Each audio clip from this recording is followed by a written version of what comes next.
The Honorable Chief Justice and Associate Justices of the Supreme Court of North Carolina. Oh yes, oh yes, oh yes, the Supreme Court of North Carolina has resumed sitting for the dispatch of business. God save the state and this honorable court. Good morning. The next case is Southern Environmental Law Center versus North Carolina Railroad Company et al. We will hear from the appellant.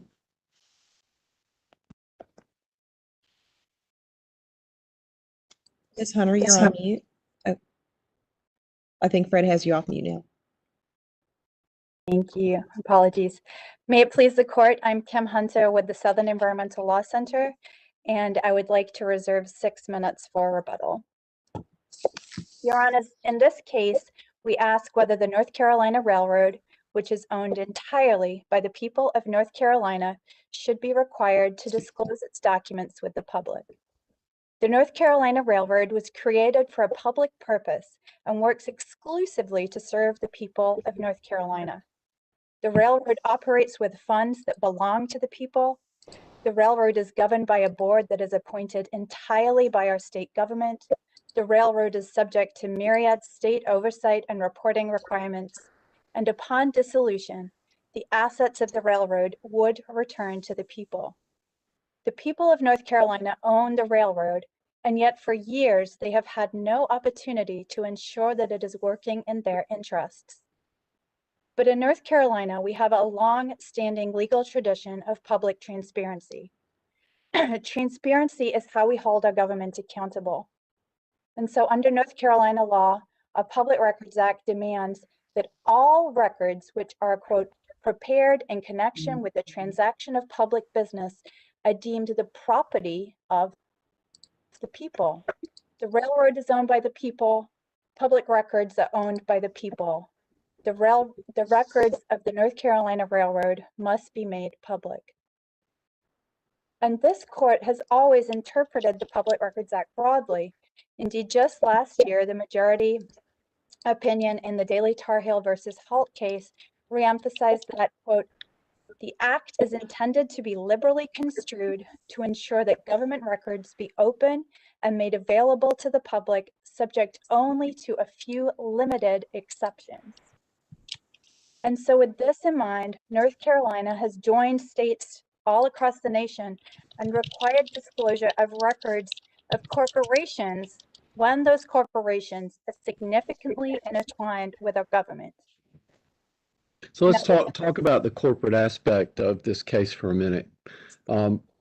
Clearly, this corporation is one of the oldest, if not the oldest, in our state. Does it make any difference to your analysis that at its inception, the corporation was not owned entirely by the state, but was owned, had 25% private ownership? I don't believe so, Your Honor, for two reasons. And the first, I think it's instructive to look at what the Court of Appeals said in the Chatfield case, which was in analyzing this question about whether there is significant entanglement between the state and the corporation, you need to look at the current arrangement. And in the Chatfield case, we had the opposite situation where the court said, well, this entity used to be significantly entwined with the government, but things have changed and now there's less government oversight. And so at this moment in time, the records are not public. The corporation is not subject to the Public Records Act. So sure, it could be true that back in the 1800s, which of course was before the Public Records Act was even passed, it was a very different situation. But at the time in 1992 that the state became a full owner, that was when a number of changes happened, which really fundamentally changed the relationship between the state and the railroad. And I would just add that that buyout was done for the express purpose of the state and the people gaining more control over the railroad so that it could act solely in the public interest. The business court here looked at the legislative intent and surmised from a series of decisions that have been made by the legislature with regard to this entity that it should not be subject to the Public Records Act.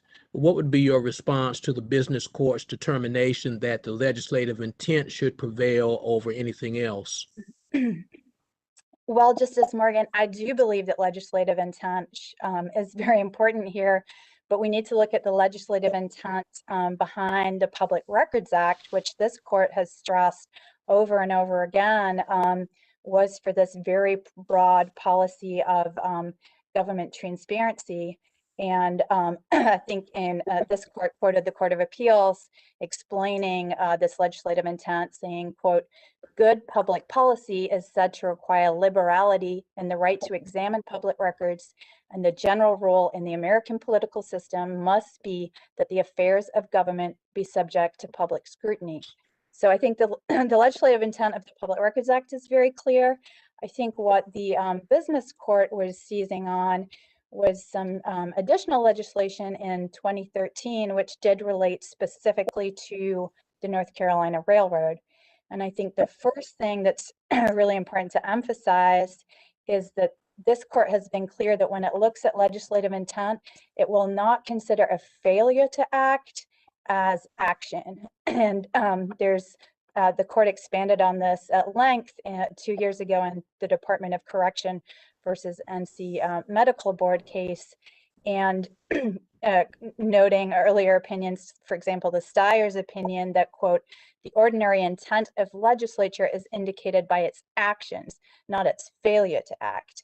And what we have here that is crystal clear is the legislature could have exempted the North Carolina Railroad from the Public Records Act, but it never has done. There has never been any bill introduced to suggest that the North Carolina Railroad should be exempted. No legislator at any point in the record has ever said that the railroad should be exempted from the Public Records Act. And certainly, I'm yes, sorry. ma'am. While the Public Records Act should be construed broadly, in this case law certainly to that effect, nonetheless here it appears as though arguably at least the General Assembly has seen fit to more narrowly as it pertains to this entity here, the North Carolina Railroad, looked at it as not being as subject to the Public Records Act, even assuming that it should be considered to be an agency, as you would see it, as compared to others that are more openly and clearly subject to the Public Relations Act. How should we as a court look at the broad aspect of the Public Records Act versus what appears arguably to be a more narrow view of that with regard to this entity? Yes, Your Honor, and I think what the legislature did with that 2013 legislation was not a more narrow tailoring of the Public Records Act, but it was just asking this railroad to produce specific reports and do so on an annual basis to the legislature. And this is not an uncommon thing. For example, the UNC Board of Governors has to do the exact same. And there are lots of examples throughout our legislation where the legislature has said, you need to provide these reports, you need to give us, the legislature, these specifically mandated reports on an annual basis. But that's never been interpreted to say that the UNC Board of Governors, for example, is not also subject to the Public Records Act. So, you know, the legislature had the opportunity to expressly say, the railroad is not going to be subject to the Public Records Act. Instead, we want these specific reporting requirements, but it didn't. It didn't mention the Public Records Act at all. All it did was ask that the legislature be provided with these specific types of information on an annual basis. And, you know, with the doctrine of in pari materia, which this court looked at in the default case, you can really read both the Public Records Act and that 2013 legislation very comfortably and in harmony to require both things. Ms. Potter, one of the things I've been trying to think through is relative importance of various sources of the state's authority over the railroad.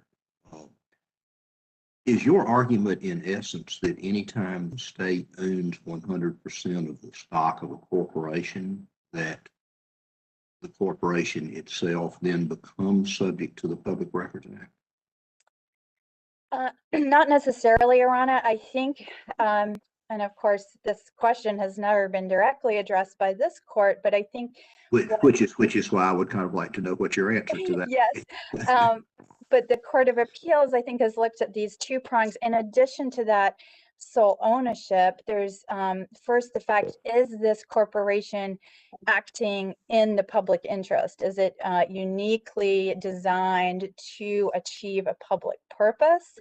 And then the second thing that the Court of Appeals looked at was this degree of entanglement between the corporation and state government. And, I think actually the North Carolina Railroad said it itself, and this is in the record where it says the state has substantial oversight over the North Carolina Railroad because it appoints 100% of its board. Does it matter how much of the state's authority stems from the state's status as the sole shareholder as compared to how much of it stems from specific statutory enactments separate and apart from the state's status as a sole shareholder? Well, I think it certainly could matter, Your Honor, but here Well, what defendants obviously the state's got some control from one source and some control from the other. How much of, how should we think about those relative sources of authority in light of the question we've got before us, which is whether the railroad is a state agency for purposes of the Public Records Act? Yes, Your Honor. And I think, again, I would go back to the Court of Appeals, but also to this court when it's looked at the Public Records Act and this type of question, and that is to emphasize the substance of the relationship over the form of the relationship. And really, because the state is the state is the people. The state doesn't exist without the people, and the state only has power because the people give it power. The state's money is taxpayer money, so we just can't think of the state as being the same as any other 100% shareholder. There's always if that's the case, then why did you not answer my earlier question that indicated an unwillingness to say that every time the state was 100% owner of that corporation, that corporation was then a state agency? It seemed to me you didn't want to go so far as to say that, but the logic of what you said a second ago would suggest that if it doesn't matter where the state's control comes from, then any corporation that's wholly owned by the state would, almost by definition, become a state agency. I'm having a little trouble parsing out your argument a little bit. Can you help alleviate my confusion? Yes, and I think that is correct, Your Honor, is that because the fact that anytime the state would be 100% shareholder, and because the state gets its power from the people, that entity would have to be operating in the public interest and would have to have this degree of state control. So I will revise my answer to your earlier question, and certainly I do think that it's hard to imagine an instance where the state would be the 100% shareholder of an entity and it wouldn't fulfill those two prongs. Okay. Thank you.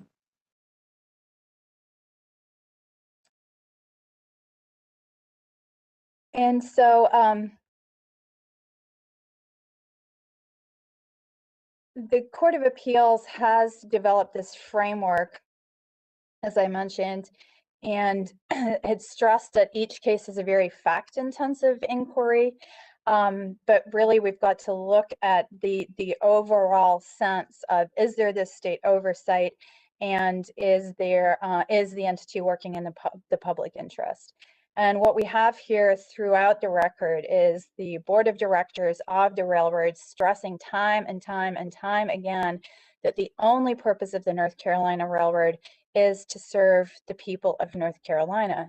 And certainly the only way that we can know if the railroad is serving the people of North Carolina is through public transparency and ensuring that the people can tell and give feedback, and give feedback through elections, and give feedback through comments, and showing up at meetings as to whether the railroad is meeting the public's needs.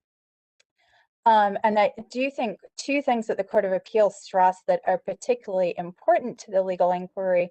The first I mentioned, which is that it's really the substance of this arrangement that's important, rather than the form.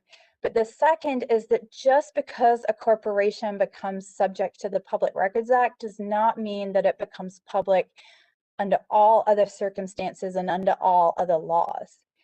And the only thing that this court has to decide is whether the railroad is subject to the Public Records Act. No more, no less. That is the only question before this court. And the Court of Appeals addressed this type of defense that the defendants have had here, which is to say, well, the railroad's not public for purposes of employment insurance, or the railroad's not public for, you know, some very small other examples.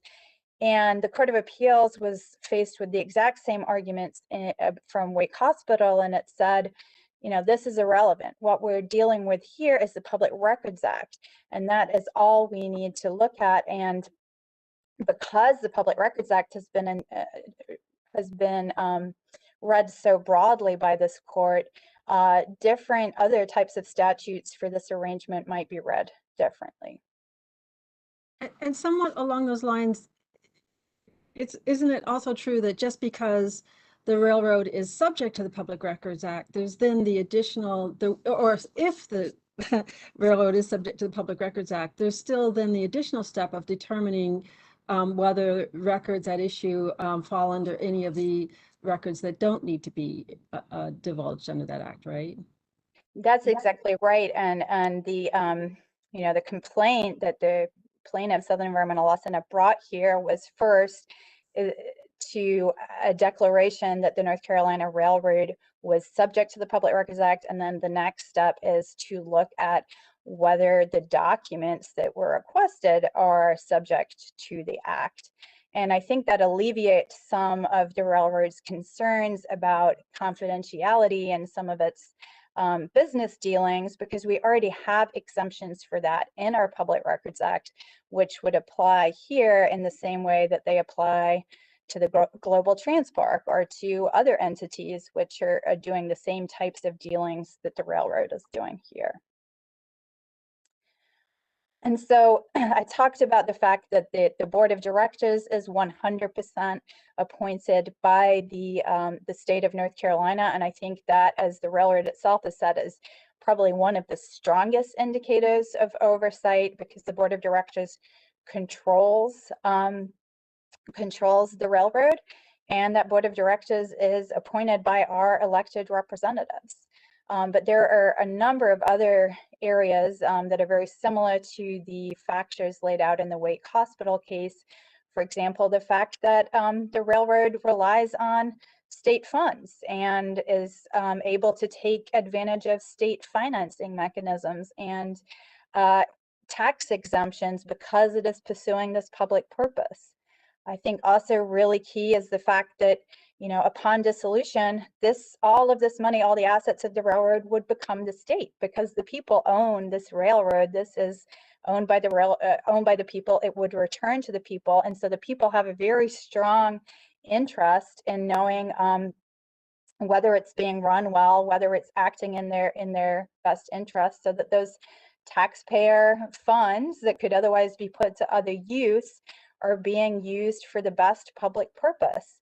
And in fact, in deposition testimony, the railroad's expert witness confirmed that fact, said that the railroad needs to treat its funds as if they are taxpayer funds.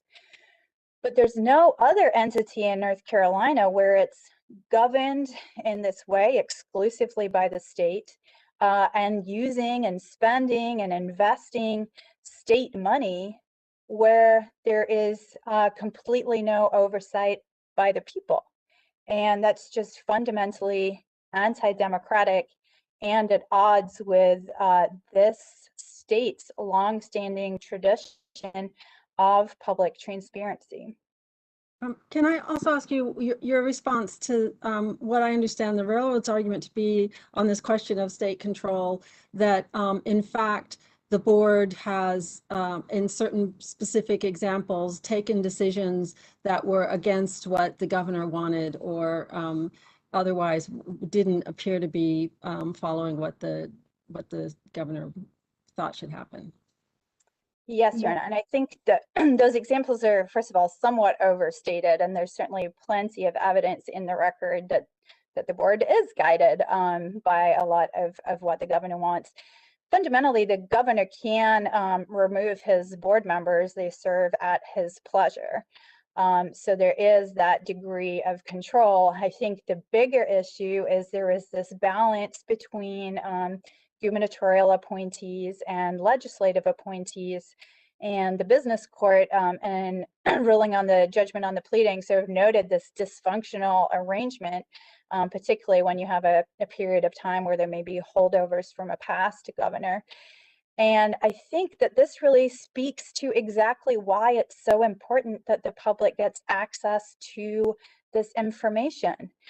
Because there's this imperfect level of control and this constant push and pull between the governor and the legislature, that is precisely where the people, in their own right, in a democratic way, need to have access to that information so that the people can see for themselves, as the people see with all other matters of state government and all other uses of taxpayer funds, whether their money is being spent wisely, whether decisions are being made in their best interest. And so to suggest that this somehow weighs in favor of less transparency really makes little sense, when there's certainly no dispute that the state does appoint all of those board members and exercise. Is the railroad an executive branch agency? No, Your Honor. I think maybe we could call it quasi-executive. Certainly, it acts with an executive function in that it acts very similarly to somewhere across between, I guess, the Department of Transportation and the Department of Commerce. So I suppose we would call it quasi-executive in that it is taking those types of executive actions rather than creating law or any sort of legislative or judicial function. Ms. With your Hunter, I have a- response, I'm sorry, Justice Hudson, I yield. Oh, sorry. Go ahead, Mike. Ask your question. Thank you. Counsel, you, in your responses to my learned colleagues, Justices Irvin and Earl, somewhat broaden the scope of this when you use the term public transparency and talking about the executive branch, and it's already been raised about the legislative branch in terms of this being a private corporation, and yet the legislature having seen fit, while on one hand, as you note, the railroad is not exempted from the Public Records Act expressly, but on the other hand, it's not subject to it expressly either. Are there any separation of powers considerations that this court should have in ruling as you would have us to rule? I don't believe so, Your Honor. I think this is just a straightforward continuation of this court's broad interpretation of the North Carolina Public Records Act as being expansive and being in line with the legislative intent of 1975, that we should have broad policies of transparency in this state. And certainly the legislature would be free to pass more narrower legislation in the future and specifically exempt the North Carolina Railroad if it wished to take that step, and the governor would have his role in vetoing or not that legislation. So I don't see any separation of powers concerns here. Justice Hudson, thank you. Thank you. I just had a question about the 2013 session law. Yes. And the language in there that indicates that for the purpose of the evaluation that's under the PED, that the term state agency or agency as used in Article 7C of Chapter 120 shall include the North Carolina Railroad Company. Does that addition or that language help or your argument or not? I believe it does help, Your Honor, and it's one of many instances for different reports and different inquiries where the railroad has been treated as a government agency for certain purposes.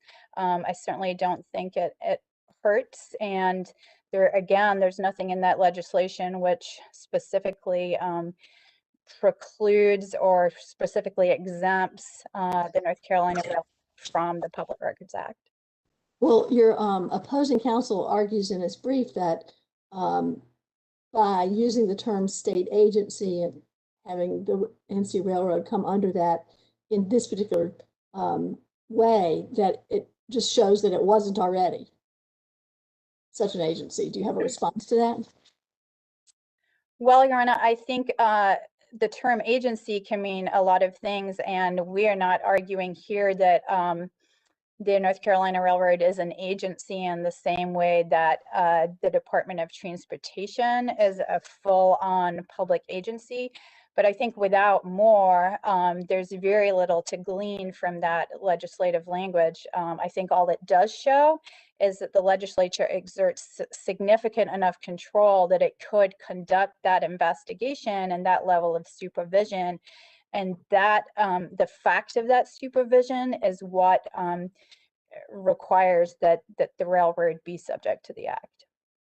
Okay, thank you. And could the legislature conduct an investigation of a private corporation? Well, it could conduct an investigation, but it would not have the same authority to demand the same types of reports. I don't think it would have the same level of cooperation. It couldn't demand by law the same types of disclosures that it demanded from the North Carolina Railroad here.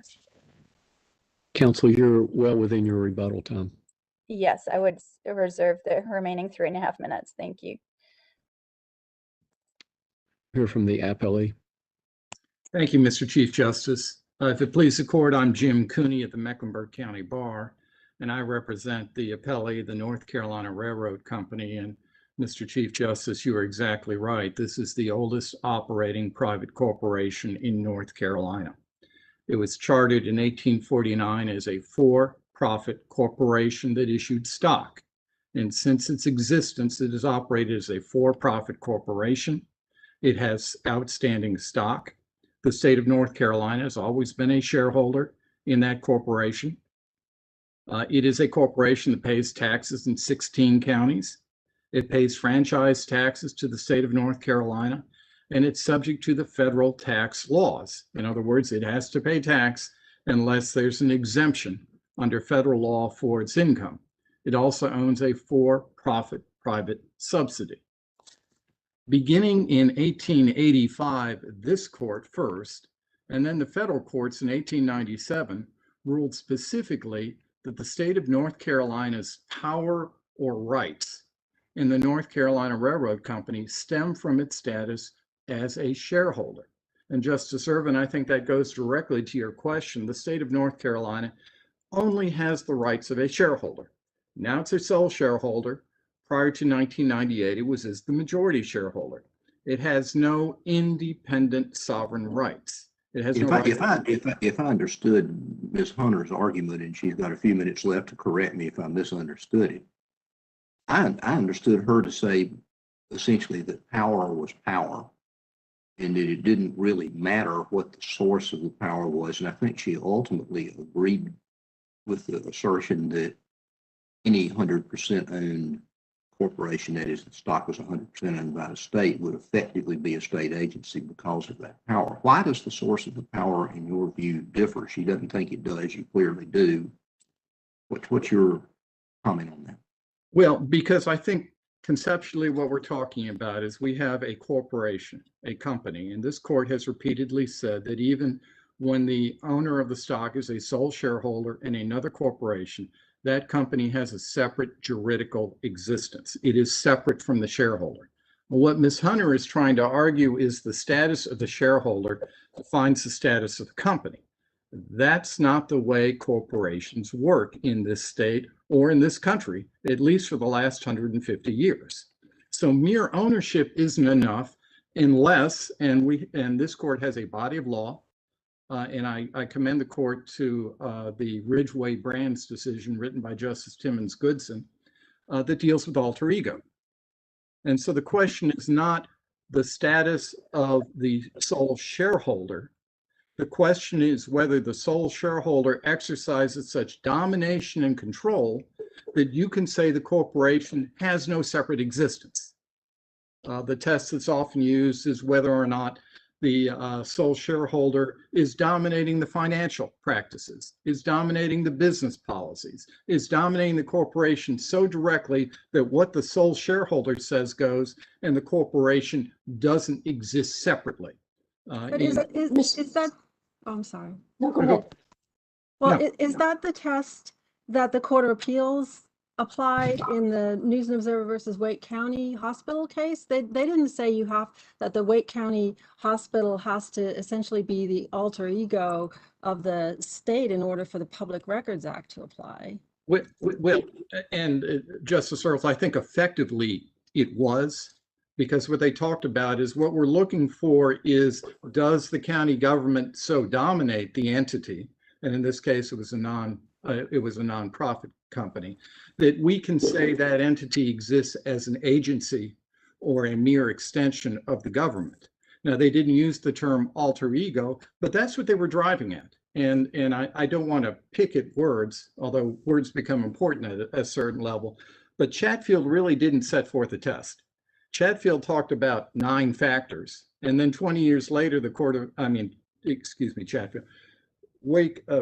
the Wake County Hospital System talked about 9 factors, and then Chatfield basically said, yeah, those 9 factors don't exist here, but that's not a be all and end all test. And what we're looking for is the domination by the entity by the government. And I think that fits in well with your alter ego jurisprudence. And I wanted to ask you about the separateness part.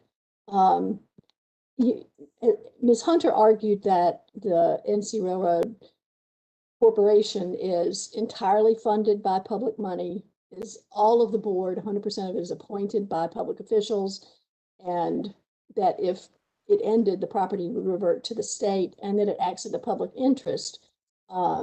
Do you disagree with any of that? Yes, I do. She's wrong in at least 2 counts. First of all, it's not funded with public money. It's not funded with taxpayer money at all. It generates its own revenues. It generates those revenues from trackage rights with the Norfolk and Southern.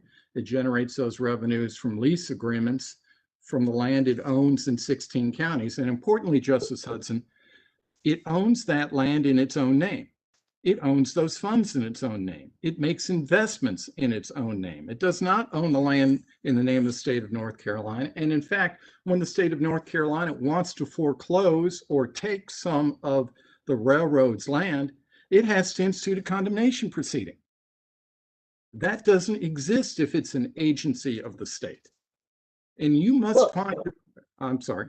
I'm just wondering what significance is there, if any, in your position that 100% of the board members are appointed by state officials? Well, I don't think there's any significance unless the county exercises, or in this case, the state exercises such domination and control. You can say it controls it, because the state has always appointed a majority of the board, even since 1849. It appointed 3/4 of the board. So the issue in a sole share, and again, we get to ownership, which is important, because the sole shareholder always appoints all the members of the board. But we treat the corporation separate from the sole shareholder. So the question for you is whether the mere power to appoint, which is a right of a sole shareholder, is sufficient to transform this into a unit of government for the Public Records Act. So much of this argument, I'm sorry, please go ahead, Justice Hudson. Yeah. No, go ahead. I was going to shift gears a moment.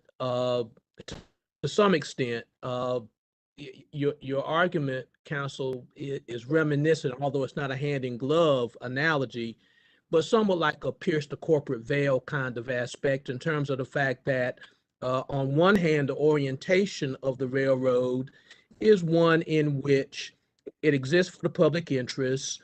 It is deemed to represent and is in fact owned by the people of North Carolina, but yet you tend to look at this from the standpoint of the formality of the structure.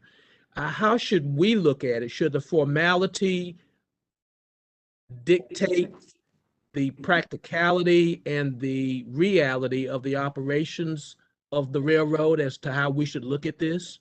Your Honor, I think you've got it exactly right when you analogize this to piercing the corporate veil. Because I think the issue before the court is whether you, as Ms. Hunter said, if the state owns it, it's subject to the Public Records Act. Doesn't make any difference. That's her position. And so what she's saying is that you pierce the corporate veil for purposes of the Public Records Act to declare this to be another unit of government, which is the only way it can be covered by the Public Records Act.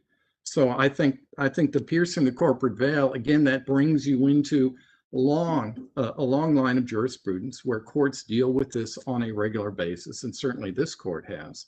And it asks certain fundamental questions about domination and control that I think are uniquely important when you're dealing with a Chapter 55 corporation. What Ms. Hunter is arguing is ignore the fact it's a Chapter 55 corporation. If the state owns it, the inquiry ends right there. And Mr. Justice Morgan, I do want to return to a question that you asked her, because this discussion presupposes that somehow the company is within the act or could be subject to the act, notwithstanding legislative expressions to the contrary. And you asked a question about whether those specific enactments, and in particular the 2013 session law, would have an impact on the Public Records Act.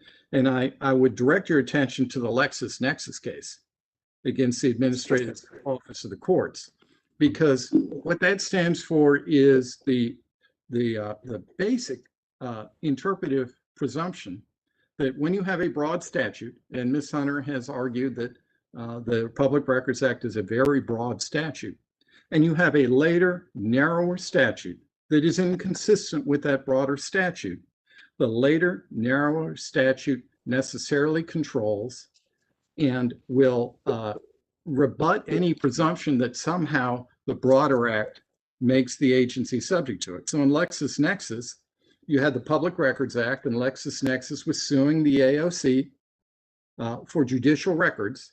And the court went to specific statutory enactments that, again, did not exempt the judiciary from the Public Records Act, but simply said, this is how these types of records are to be handled when they come into the custody of the AOC. And the court said, those specific enactments indicate that they're not, that when these records come into the possession of the AOC, it is not subject to the Public Records Act. And so when you look at in the 2013 session law, and Justice Hudson, you mentioned the session law from 2013. In that session law, actually the Public Records Act is specifically referenced. If you take a look at 120, well, if you take a look at section 124.17, and I could share a copy if we need to on the screen, but in subsection B, they talk about the North Carolina Railroad, and let me show you what we've attached that in our appendix, so I can tell you at least where to find that in the appendix. That is appendix at page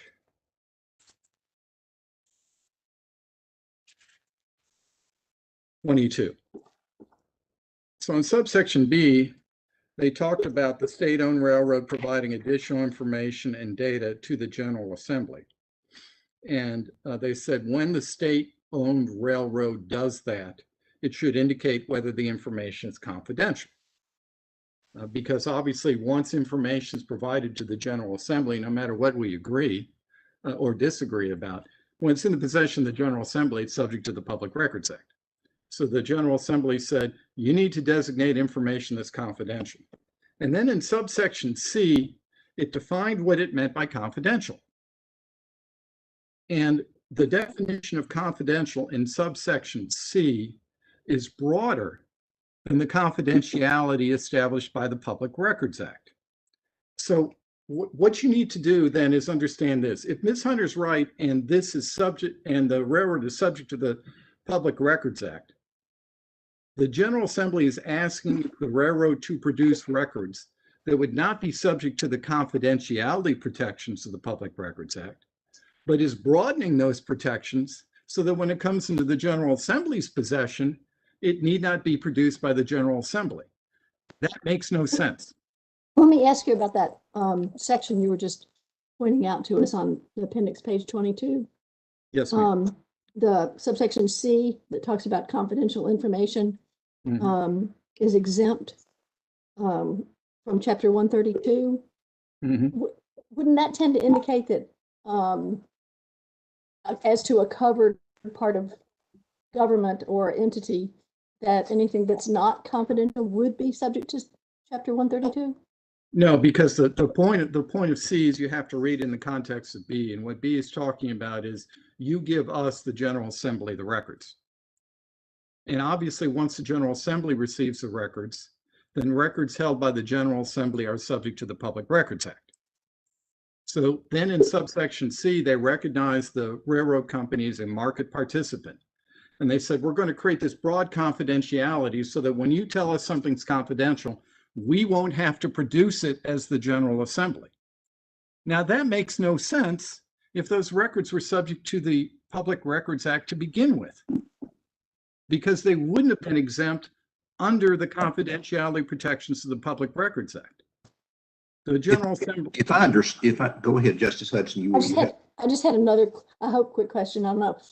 Going back to the question of dominance of the corporation, what significance, if any, do you put on the fact that 100% of the board is appointed by state officials? And also, what, if any, significance do you find in the mission statement of the NC Railroad, which is set forth in the SELC's brief, page 10, at least in part, that the unique assets of the NCRR to work for the people of the state, must balance agendas to ensure decisions are made in the best interest of the citizens. What about those two things? All right, so let me talk about each of those things. So certainly each of those things can be considered by the court in the piercing the veil analysis that it must do. Neither of those things is dispositive, and I would argue, particularly on the mission statement, you're not going to find a nonprofit company in the state, or at least very few, where their mission statement isn't to do some good for the public and isn't incorporated into that. So well, this one specifically says that the people of the state can benefit from the economic development advantages of owning a railroad company and a railroad franchise. Sure, but that doesn't make it a government agency, is the point. That doesn't justify piercing the veil from this corporation into the state. The issue still got to be, is this effectively being operated as a unit of government? And what effect, what does that mission statement tell you about that? Well, it tells me that the board seeks to protect these assets and operate them for the benefit of the public good. But there are a lot of nonprofit corporations that do exactly the same thing. The Wake County hospital system would have done the same thing. There are a number of private hospital systems that would have that in their mission statement too. And the Court of Appeals itself said that standing by itself tells us nothing, because there are a lot of other corporations and nonprofits that do precisely the same thing. It doesn't make them a state entity. With respect to the second part of your question, which was the fact that the state appoints all of the board of directors, certainly you take a look at that, and then you have to delve deeper, as Justice Morgan pointed out, into whether or not the state is so dominating the operations that we're going to characterize this as an agency of the state or a unit of government. And that's where the rub comes in. And the statutory provision we were talking about in 2013 seems to me a rather clear expression of legislative intent that the North Carolina Railroad isn't subject to the Public Records Act to begin with. Otherwise, you wouldn't need subchapter C. Well, so I just want to make sure I understand the implications of that argument, because it is true that the legislature asks for specific reports on specific data from all sorts of other governmental agencies. And that surely that doesn't mean that the later statute asking for reports from the Administrative Office of the Courts, for example, or reports from the Department of Transportation. The legislature asks for information from state agencies all the time. That doesn't mean that therefore the Public Records Act no longer applies to those agencies. No, and that's not my point. It's not the asking that tells us something. If you just stop with subsection B, then your point may be well taken. I would also add, Justice Earls, that the legislature also requires enhanced reporting from a number of private companies. Take a look at the insurance statutes and all of the additional information insurance companies in the state, in order to do business in the state, are required to report in a public manner or to the Department of Insurance. Right. Take a look at the utility companies. Which suggests to me that what we really need to be looking at is what was the legislative intent behind the Public Records Act, and there, it seems that the structure of our act is to say that records should be public, and then there are a few exceptions for types of records that are confidential. But it is a broad act that rather than because you make the argument that the Public Records Act doesn't specifically say the North Carolina Railroad is covered, but that's not the structure of our act. It doesn't list all of the public agencies. It says public records should be public. And we certainly don't argue because it isn't mentioned specifically, it can't be covered. But I think that here's the point on that, and I think you're not missing it. We need to go to the threshold issue, which is the Public Records Act is limited to boards, commissions, and other entities that are clearly not the North Carolina Railroad Company or any other unit of government. So the threshold question, before you even get to whether the particular records requested are subject to the Public Records Act, is this a unit of government? And that gets us back to how do we say that a private corporation that's operated on a for-profit basis that issues stock is a unit of government? Well, we have, respectfully, Justice Earls, 25 years of legislative expression that says this is not a public agency and it's not to be considered a public body. Justice Hudson, you talked about the 2011 enabling statute that permitted the PED to do a study. In addition to defining the North Carolina Railroad Company as an agency for purposes of permitting the PED, it also said, and for no other purpose. So, and if the North Carolina Railroad is a unit of government for purposes of the Public Records Act, it's difficult for me to understand why the PED wouldn't have had the power to do that. But you go back to the 1997 legislation dealing with insurance for the board of directors. And once again, the General Assembly made it very clear in that 1997 legislation that nothing in that was to transform or consider the North Carolina Railroad Company into a public body. And it was Mr. Cooney, Mr. Cooney, I'm looking at that session law, the one that says for the purposes of the evaluation, the term state agency shall include the North Carolina Railroad Company. You just said it, and it says, and for no other purpose. I'm not seeing that language. Can you point me to that? Yeah, I may have gotten that confused with the 1997, but what it does, and the point I wanted to make on that, is when you go down further to appendix page 55, it talks about, for the purpose of this evaluation, the Program Evaluation Division is hereby granted authority to exercise the state's shareholder right to inspect the corporate books. That's really important language, because the state doesn't, for an agency or a unit of government, the state has an automatic right to inspect the books of that agency or unit of government. The language I was referring to and I apologize for that, was in the 1997 session law, where in subsection M, and this is at page 52 of the appendix, where it begins with upon ownership of all voting stock in the North Carolina Railroad Company. So after the state owns 100%, it then talks about insurance coverage for the officers, directors, and employees of the North Carolina Railroad Company.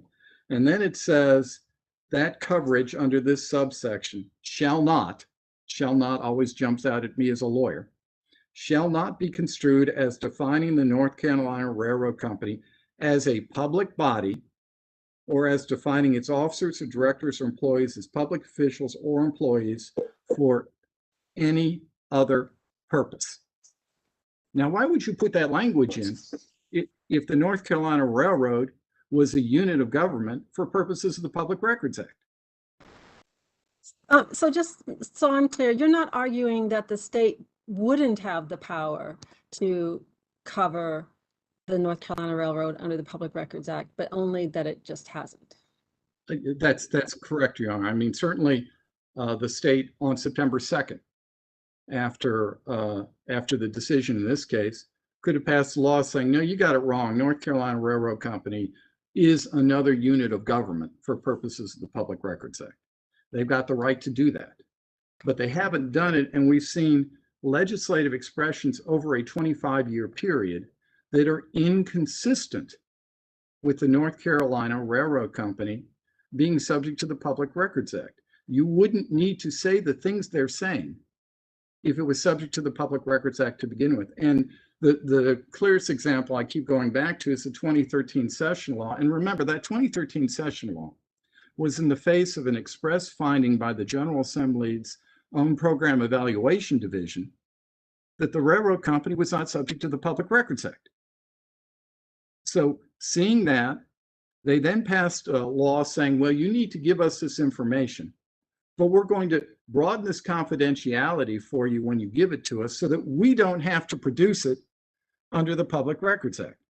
But they wouldn't have needed to do that if it was subject to the Public Records Act to begin with, because then they'd be taking public documents and somehow making them confidential when they pass to the General Assembly.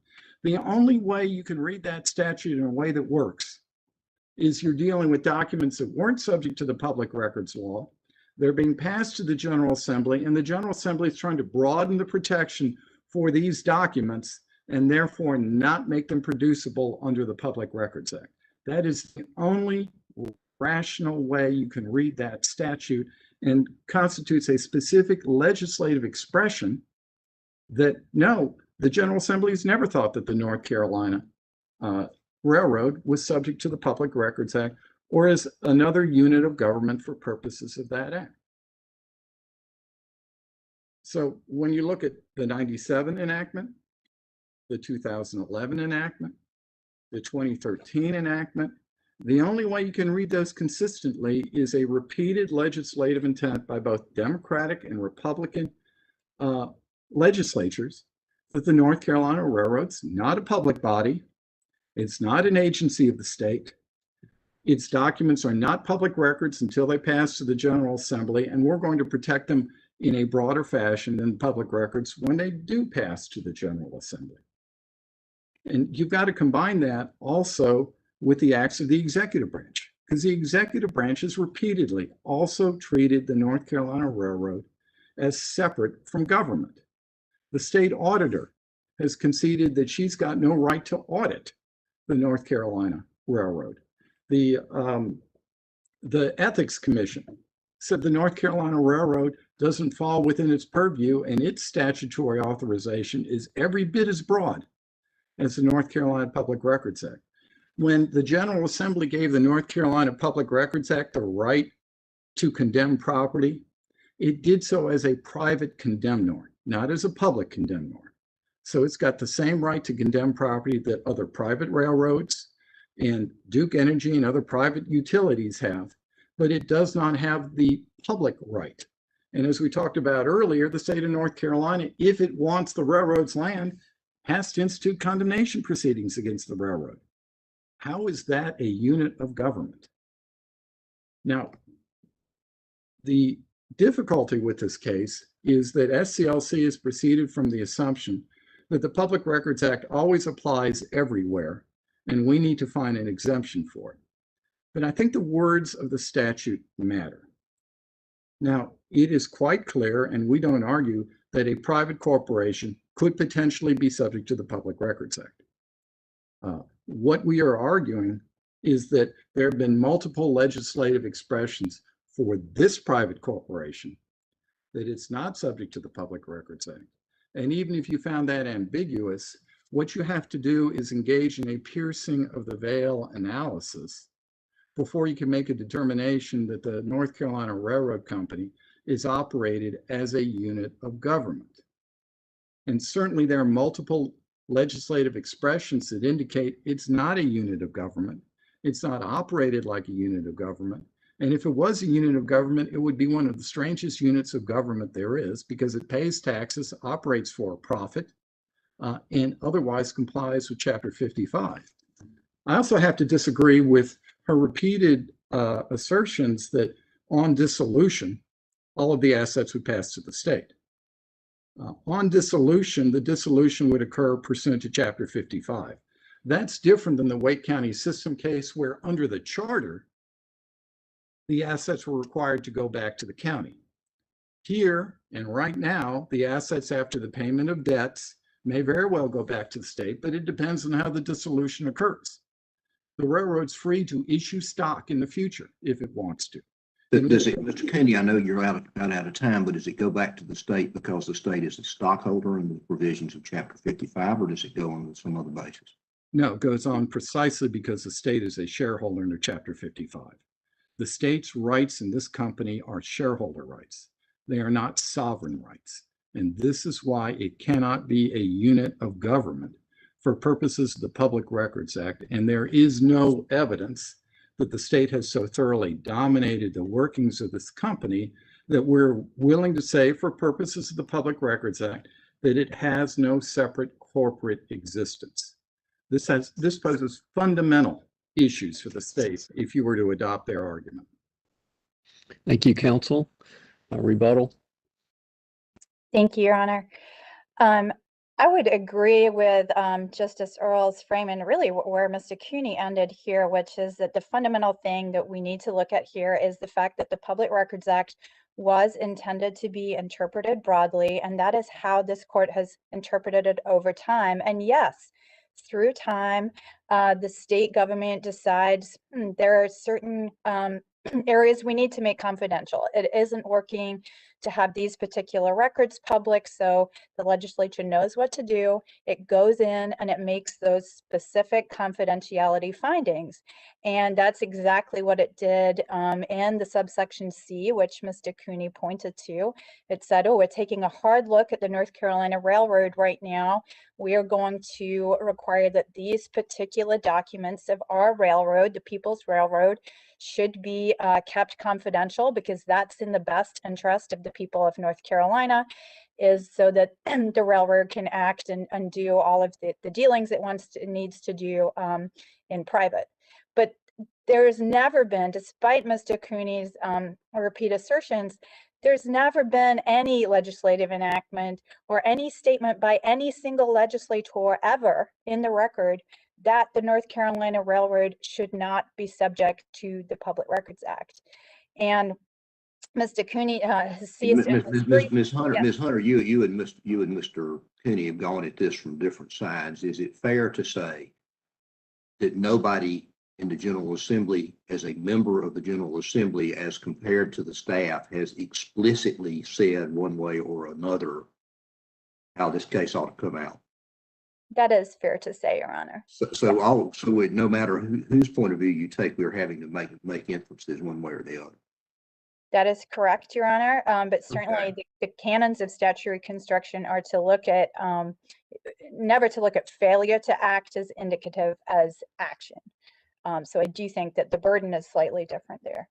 I would also agree, we do not disagree that this is somewhat analogous to a piercing the corporate veil type of consideration. But, you know, it makes sense that the burden for transparency would be significantly lower than the burden for liability, which is usually what this piercing the corporate veil is considered for. Simply showing the public the access to their own records is not a particularly onerous step to take.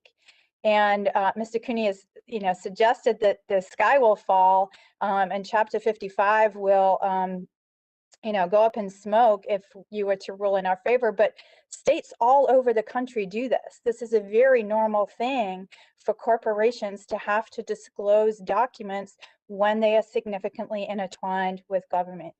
And just as a last point, Mr. Cooney has noted that the railroad isn't funded by the taxpayers, but it is. That's how the railroad came into being, was with state money. The people own the tracks, the people own the railroad, and how it is managed very much influences the people and is how their funds are being managed. So it is essential that they have access to the documents so that they can oversee that process. Thank you, counsel. Thank you, everyone. Madam Clerk. Oh yes, oh yes, oh yes, the Supreme Court of North Carolina is now in recess. God save the state and this honorable court.